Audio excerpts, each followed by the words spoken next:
चलिए हम देखते हैं पॉलिटी के एनसीईआरटी क्लास 8 के 6 चैप्टर है। चैप्टर के नाम है हमारी आपराधिक न्याय प्रणाली।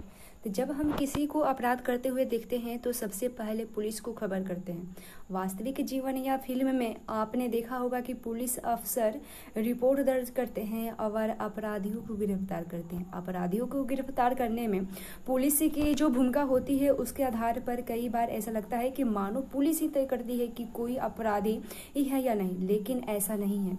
जब किसी व्यक्ति को गिरफ्तार किया जाता है तो अदालत ही तय करती है कि आरोपी वाकई दोषी है या नहीं।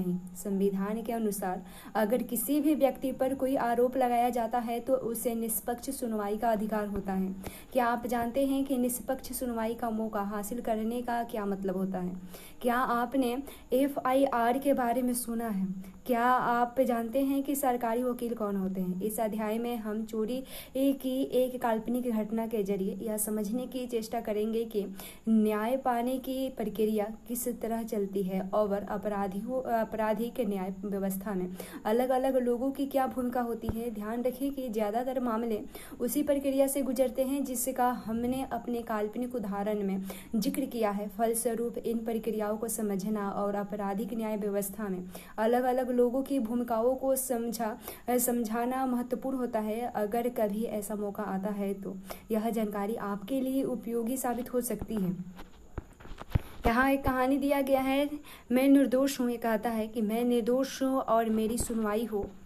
ऑपरसिया मुंबई के एक मकान में श्रीमती सिंधे तैयार हो रही है और पिछले 1 घंटे से वे गले का हार ढूंढ रही है।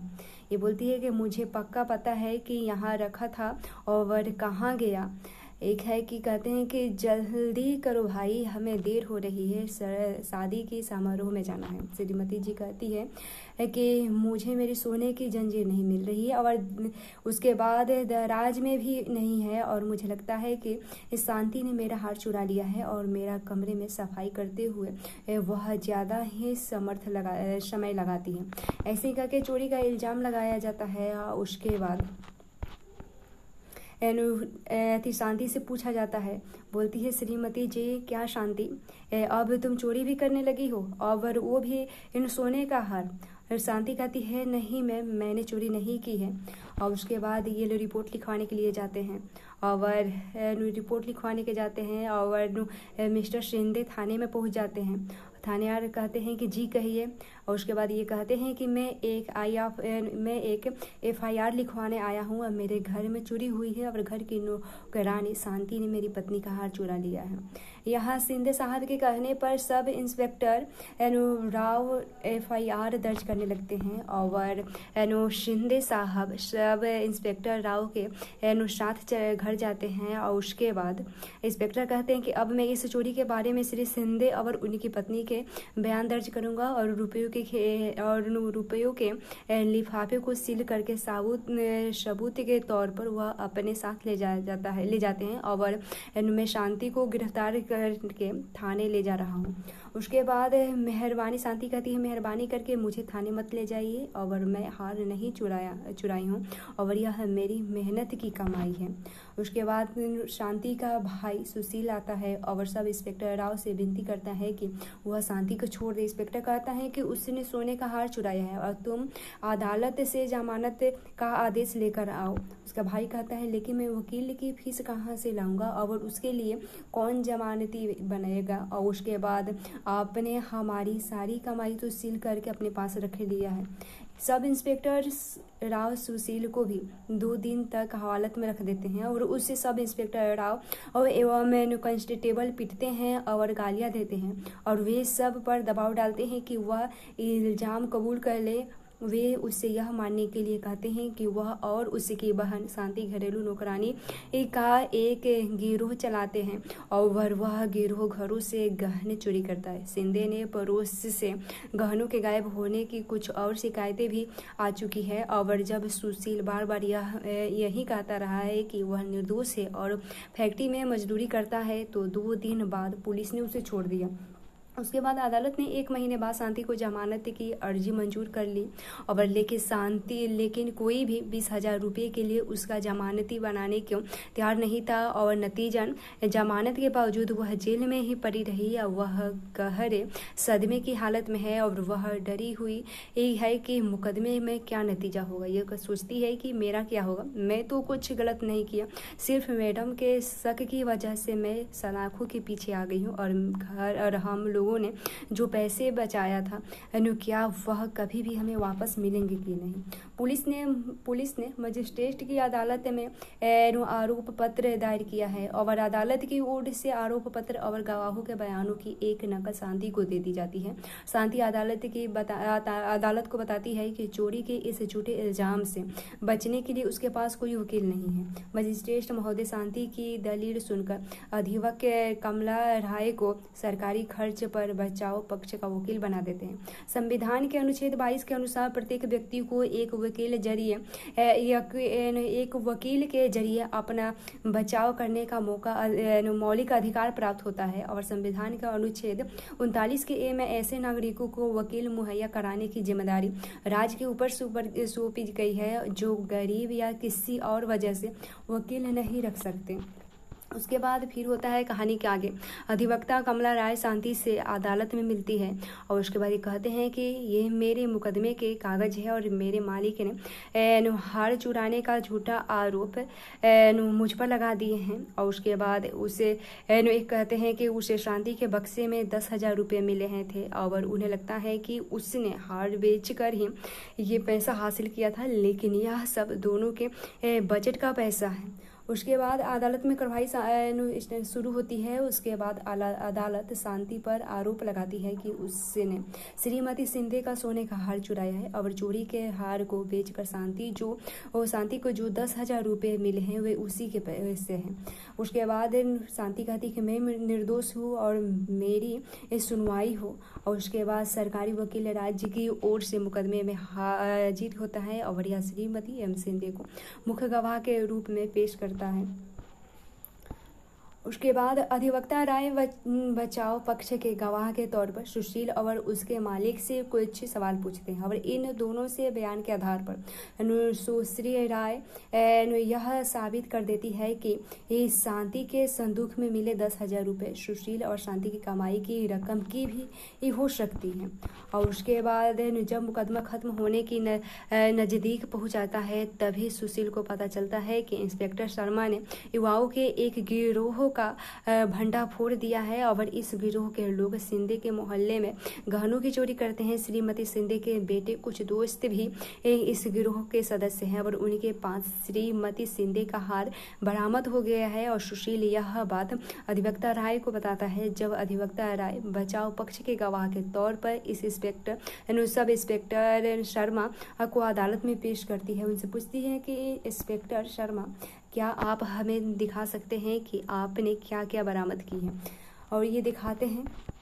और उसके बाद न्यायाधीश महोदय सारे गवाहों के बयान सुनते हैं। इंस्पेक्टर शर्मा का बयान सुनने के बाद अधिवक्ता राय न्यायाधीश के सामने यह दलील देती है कि अब शांति निर्दोष से साबित हो चुकी है, इसलिए उसे बरी कर दिया जाए और उसको बरी कर दिया जाता है। इस घटना के आधार पर आप देख सकते हैं कि पुलिस, सरकारी वकील, बचाव पक्ष का वकील और न्यायाधीश, ये 4 अधिकारी आपराधिक न्याय व्यवस्था में मुख्य लोग होते हैं। और इस मामले में आपने इन चारों की भूमिका को भी देखा है। और आइए अब उनकी भूमिकाओं को और अधिक व्यापक स्तर पर देखते हैं। अपराध की जांच करने में पुलिस की क्या भूमिका होती है। पुलिस का एक महत्वपूर्ण काम होता है कि किसी अपराध के बारे में मिली शिकायत की जांच करना। जांच के लिए गवाहों के बयान दर्ज किए जाते हैं और सबूत इकट्ठा किए जाते हैं। इस जांच के आधार पर पुलिस अपनी राय बनाती है। अगर पुलिस को ऐसा लगता है कि सबूतों से आरोपी का दोष साबित हो जाता है, सबूतों से आरोपित का दोष से साबित होता दिखाई दे रहा है, तो पुलिस अदालत में आरोप पत्र यानी चार्जशीट दाखिल कर सकती है। जैसे कि अध्याय की शुरुआत में ही कहा गया है कि यह तय कर देना पुलिस का काम नहीं है कि कोई व्यक्ति दोषी है या नहीं, या यह न्यायाधीश की ही तय कर सकते हैं इसको। और उसके बाद दूसरी इकाई में आपने कानून के शासन के बारे में पढ़ा था। इसका सीधा मतलब यह होता है कि हर व्यक्ति देश के कानून के अधीन है और पुलिस भी इसी कानून के तहत आती है। लिहाजा पुलिस को हमेशा कानून के मुताबिक और मानवाधिकारों का सम्मान करते हुए जांच करनी चाहिए। सर्वोच्च न्यायालय ने गिरफ्तारी, हिरासत और पूछताछ के बारे में पुलिस के लिए कुछ दिशा निर्देश तय किए हुए हैं और इस दिशा निर्देशों के अनुसार पुलिस को जांच के दौरान किसी को भी सताने, पीटने या गोली मारने का अधिकार नहीं है। किसी छोटे से छोटे अपराध के लिए भी पुलिस किसी को कोई सजा नहीं दे सकती। संविधान के अनुच्छेद 22 और फौजदारी कानून में प्रत्येक गिरफ्तार व्यक्ति को निम्नलिखित मौलिक अधिकार दिए गए हैं। पहला है कि गिरफ्तारी के समय उससे यह जानने का अधिकार है कि गिरफ्तारी किस कारण की जा रही है, और दूसरा है कि गिरफ्तारी के 24 घंटे के भीतर मजिस्ट्रेट के सामने पेश होने का अधिकार है। तीसरा है गिरफ्तारी के दौरान यह हिरासत में किसी को भी किसी भी तरह की दुर्व्यवहार या यातना से बचने का अधिकार है। चौथा है पुलिस हिरासत से दिए गए इकबालिया बयान को आरोपी के खिलाफ सबूत के तौर पर इस्तेमाल नहीं किया जा सकता। पांचवा है कि 15 साल के कम उम्र के बालक और किसी भी महिला को केवल सवाल पूछने के लिए थाने में नहीं बुलाया जा सकता। उसके बाद सर्वोच्च न्यायालय ने किसी भी व्यक्ति को गिरफ्तारी, हिरासत और पूछताछ के बारे में पुलिस एवं अन्य संस्थाओं के लिए कुछ खास शर्तें और प्रक्रियाएं तय की हुई हैं और इन नियमों को DK वासु दिशा निर्देश कहा जाता है। इनमें से कुछ दिशा निर्देश इस प्रकार है। पहला है कि गिरफ्तारी या जांच करने वाले पुलिस अधिकारी की पोशाक पर उसकी पहचान, नाम पट्टी तथा पद स्पष्ट और सटीक रूप से अंकित होना चाहिए। दूसरा है गिरफ्तारी के समय अरेस्ट मेमो के रूप में गिरफ्तारी संबंधी पूरी जानकारी का कागज तैयार किए जाए और उसमें गिरफ्तारी के समय और तारीख का उल्लेख होना चाहिए। उसी के सत्यापन के लिए कम से कम एक गवाह होना चाहिए। वह गिरफ्तार सदस्य के परिवार का व्यक्ति भी हो सकता है और अरेस्ट मेमो पर गिरफ्तार होने वाले व्यक्ति के दस्तखत होने चाहिए। उसके बाद तीसरा है कि गिरफ्तार किए गए, हिरासत में रखे गए या जिससे पूछताछ की जा रही है ऐसे व्यक्ति को अपने किसी संबंधी या दोस्त या शुभचिंतक को जानकारी देने का अधिकार है। उसके बाद चौथा है कि जब गिरफ्तार व्यक्ति का दोस्त या संबंधी जब उस जेल से बाहर रहता है तो गिरफ्तारी के 8 से 12 घंटे के भीतर उसे गिरफ्तारी के समय, स्थान और हिरासत की जगह के बारे में जानकारी भेज दी जानी चाहिए।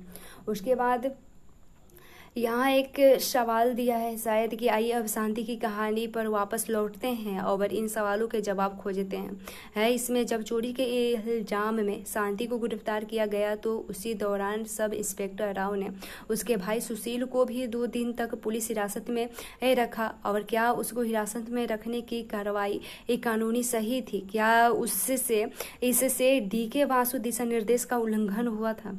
और उसके बाद दूसरा ऑप्शन है कि क्या सब इंस्पेक्टर राव ने शांति को गिरफ्तार करने और उसके खिलाफ मुकदमा दायर करने से पहले गवाहों से पर्याप्त सवाल पूछे और जरूरी सबूत इकट्ठा किए थे? पुलिस की जिम्मेदारियों के हिसाब से आपकी राय में सब इंस्पेक्टर राव की जांच के लिहाज से और क्या क्या करना चाहिए? दूसरा है कि आइए अब थोड़ी और अलग स्थिति के मामले को देखते हैं। मान लीजिए कि शांति और उसका भाई सुशील थाने में जाकर यह शिकायत करते हैं कि शिंदे के 20 वर्षीय बेटे ने उसकी बजट के 15,000 रुपये चुरा लिया है। क्या आपको लगता है कि थाने का प्रभारी अधिकारी फौरन उसकी FIR दर्ज करेगा? ऐसा कारक लिखिए जो आपकी राय में FIR लिखने या न लिखने के पुलिस के फैसलों को प्रभावित करती है।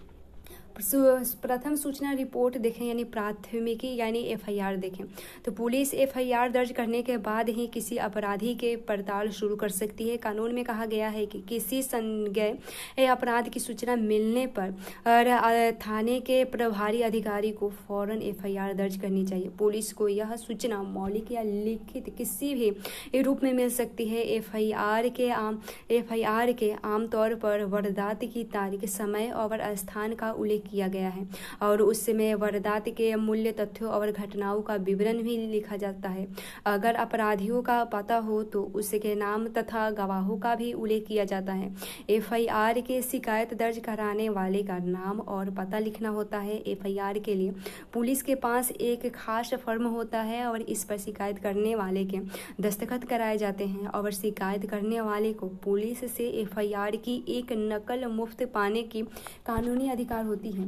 उसके बाद सरकारी वकील की क्या भूमिका होती है, तो किसी आपराधिक उल्लंघन को जनता के विरुद्ध माना जाता है और इससे का मतलब यह है कि वह अपराध केवल पीड़ित व्यक्ति को ही नुकसान नहीं पहुंचाता बल्कि पूरे समाज के प्रति अपराध होता है। आपको पिछले अध्याय में दहेज के लिए सुधा की हत्या की घटना आई है और आरोपित लक्ष्मण और उसके परिवार के खिलाफ यह मुकदमा राज्य की ओर से दायर किया गया था और इसलिए इस मुकदमा को राज्य यानी दिल्ली प्रशासन बनाम लक्ष्मण कुमार एवं अन्य का नाम दिया गया था और इसी तरह शांति वाले मुकदमे को भी श्रीमती शिंदे बनाम शांति हेमब्रॉश के बजाय राज्य बनाम शांति हेमब्रॉश के नाम से जाना जा सकता है। अदालत में सरकारी वकील राज्य का पक्ष प्रस्तुत करता है। सरकारी वकील की भूमिका तब शुरू होती है जब पुलिस जांच पूरी करके अदालत में आरोप पत्र दाखिल कर देती है और सरकारी वकील की इस जांच में कोई भूमिका नहीं होती है और उसे राज्य की ओर से अभियोजन प्रस्तुत करना होता है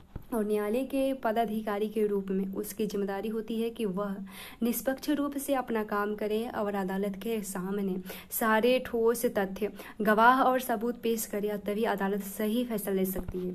उसके बाद न्यायाधीश की क्या भूमिका होती है, तो न्यायाधीश की वही हैसियत होती है जो खेलों में अंपायर की होती है और वे निष्पक्ष भाव से और खुली अदालत में मुकदमे का संचालन करते हैं। न्यायाधीश सारे गवाहों के बयान सुनते हैं और अभियोजन पक्ष तथा बचाव पक्ष की तरह से पेश किए गए सबूतों की जांच करते हैं। अपने सामने मौजूद बयानों और सबूतों के आधार पर कानून के अनुसार न्यायाधीश ही तय करते हैं कि आरोपी इस सचमुच दोषी है या नहीं। अगर आरोपी दोषी पाया जाता है तो न्यायाधीश उसे सजा सुनाते हैं और वह कानून में दिए गए प्रावधानों के हिसाब से दोषी व्यक्ति को जेल भेज दे सकते हैं या उस पर जुर्माना लगा सकते हैं या एक साथ दोनों तरह की सजा दे सकते हैं। उसके बाद निष्पक्ष सुनवाई क्या होती है, तो देखें आइए थोड़ी देर के लिए कल्पना करें कि अगर न्यायाधीश महोदय शांति का मुकदमा किसी और तरह संचालित करेंगे तो क्या हो सकता है। अगर अदालत में शांति को आरोप पत्र और गवाहों के बयान की नकल न दी होती तो क्या होता। अगर न्यायाधीश किसी ऐसी जगह पर मुकदमा चलाते जहाँ शांति और सुशील दोनों ही नहीं जा सकते तो क्या होता। अगर न्यायाधीश ने शांति की अधिवक्ता राय को अभियोजन की ओर से प्रस्तुत किए गए श्रीमती शिंदे आदि गवाहों से जिरह करने का पर्याप्त समय न दिया होता तो वो पहले ही मान लेते कि शांति दोषी है तो क्या होता। अगर इस तरह की कोई भी बात होती तो इसे निष्पक्ष सुनवाई नहीं कहा जा सकता था और इसकी वजह यह है कि निष्पक्ष सुनवाई के लिए कई बातों का पालन करना जरूरी नहीं है और संविधान के आर्टिकल 21 में जीवन का अधिकार का आश्वासन दिया गया है। इसका अर्थ यह है कि किसी भी व्यक्ति के जीवन या स्वतंत्रता को केवल एक तर्क संगत और न्यायपूर्ण कानूनी प्रक्रिया के जरिए ही छीना जा सकता है। निष्पक्ष सुनवाई में यह सुनिश्चित किया जाता है कि संविधान के अनुच्छेद 21 का पूरी तरह पालन किया जाएगा। और आइए अब चित्र कथा पट में दिए गए शांति के मुकदमे पर वापस लौटे और इस एक निष्पक्ष सुनवाई के मूलभूत तत्व पर ध्यान दें। पहली बार शांति को आरोप पत्र के उन सभी साक्ष्यों की एक एक प्रति दी गई थी जो अभियोजक पक्ष के खिलाफ उसके खिलाफ अदालत में पेश किए गए थे। शांति पर चोरी का आरोप लगाया गया था जो कानूनन एक अपराध है और यह मुकदमा जनता के सामने खुली अदालत में चलाया गया था और शांति का भाई सुशील अदालत की कार्रवाइयों में मौजूद था। मुकदमा आरोपी की उपस्थिति में चलाया गया और शांति का एक वकील ने बचाव किया और शांति की अधिवक्ता राय को अभियोजन पक्ष की ओर से पेश किए गए सारे गवाहों से जिरह जिरह कराने का मौका दिया गया था और अधिवक्ता राय को शांति की ओर से गवाह पेश करने का अधिकार दिया गया था। हालांकि पुलिस ने शांति के खिलाफ चोरी का मामला दर्ज किया था और लेकिन न्यायाधीश ने उसे निर्दोष मानते हुए मुकदमा चलाया और अब अभियोजन पक्ष को निर्णायक रूप से सिद्ध करना था कि शांति ही दोषी है और इस मुकदमे में अभियोजन पक्ष सारे ऐसे नहीं कर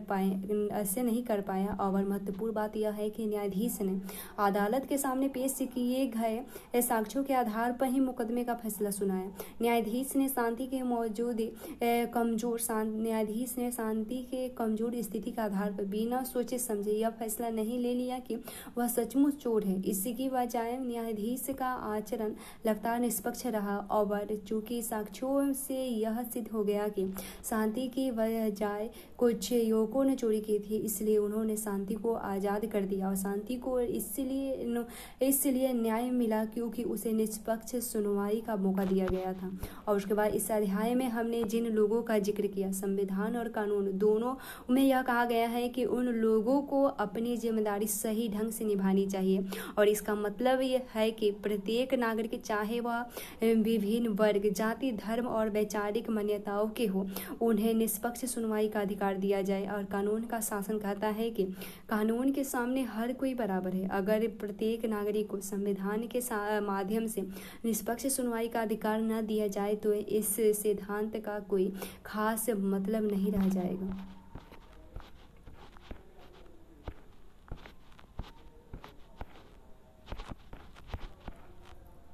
अभ्यास देखें तो पीसलैंड नामक शहर में पिएस्ता फुटबॉल टीम के समर्थकों को पता चलता है कि पास के एक शहर में जो वहां से लगभग 40 किलोमीटर की जुबली फुटबॉल टीम के समर्थकों ने खेल के मैदान को खोद दिया है और वहीं अगले दिन दोनों टीमों के बीच अंतिम मुकाबला होने लगता है। उसके बाद फिएस्टा के समर्थकों का एक झुंड घातक हथियारों से लैस होकर अपने शहर के जुबली समर्थकों पर धावा बोल देते हैं और इस हमले में 10 लोग मारे जाते हैं और 5 औरतें बुरी तरह जख्मी हो जाती है। बहुत सारे घर नष्ट हो जाते हैं और 50 से ज़्यादा लोग घायल हो जाते हैं। कल्पना कीजिए कि आप और आपके सहपाठी आपराधिक न्याय व्यवस्था के अंग है और अब अपनी कक्षा को इस 4 समूहों में बांटिए।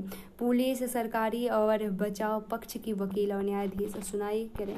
उसके बाद शब्दकोश देखें तो आरोपी देखें तो इस अध्याय के संदर्भ में ऐसे व्यक्ति को आरोपी कहा गया है जिस पर अदालत में किसी अपराध के लिए मुकदमा चलाया गया है। संज्ञेय देखें, इस अध्याय में उन अपराधों को संज्ञेय का अपराध कहा गया है जिसके लिए पुलिस किसी व्यक्ति को अदालत की अनुमति के बिना भी गिरफ्तार कर सकती है। जिरह देखें तो जब कोई गवाह अदालत में अपने बयान देता है तो दूसरे पक्ष का वकील भी उससे कुछ सवाल पूछता है और उससे उसके पिछले बयान को सही या गलत साबित किया जा सकता है। इसे ही जिरह कहते हैं। उसके बाद हिरासत, पुलिस द्वारा किसी को गैर कानूनी ढंग से अपने कब्जे में रखना, उसे ही हिरासत कहते हैं। उसके बाद निष्पक्ष, इसका मतलब है कि स्पष्ट या न्याय संगत व्यवहार करना और किसी एक पक्ष का समर्थन न करना।